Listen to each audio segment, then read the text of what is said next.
The enemy doesn't need to destroy you. He just needs you to stop praying. And for a lot of you, he's already winning that battle. Nobody talks about this. Nobody talks about what happens to you slowly when you stop praying. It doesn't just happen all at once. You don't wake up one day and decide to walk away.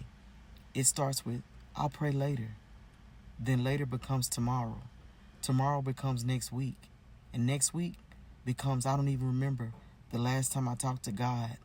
And by then, something has already shifted in you and you can't quite name what it is. You're more anxious than you used to be, more reactive, more irritable, quicker to spiral, slower to forgive.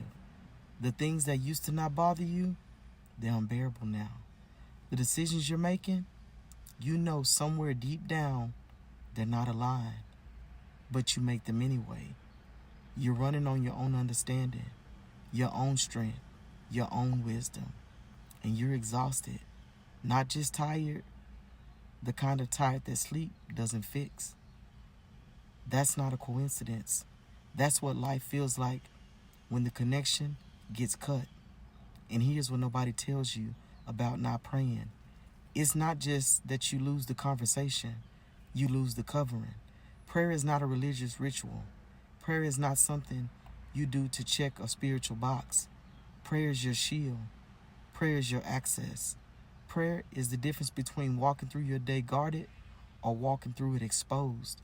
When you pray, you invite God into your decisions, your emotions, your relationships, your mind.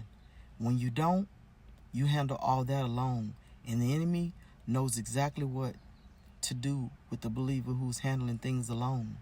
He doesn't come loud. He comes subtle.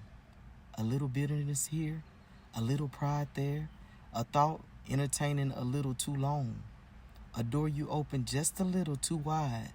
Before you know it, you're living a life that doesn't look like you anymore. And I'm not saying this to condemn you. I'm saying this because I know what it feels like to drift so far that you don't even recognize yourself. To look up one day and realize the peace is gone, the joy is gone, the clarity is gone.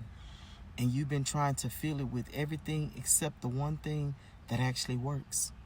You don't need a perfect prayer. You don't need the right words. You don't need to have it all together first. You just need to open your mouth and say, God, I need you. And I've been doing this alone and I can't anymore. That's it. That's enough. He'll meet you exactly there, because the most dangerous version of you is not the one who makes mistakes. It's the one who stopped talking to only one who has the power to fix them. Put the phone down after this. Not to scroll, not to sleep, to pray. Right now, wherever you are, your covering is waiting on you.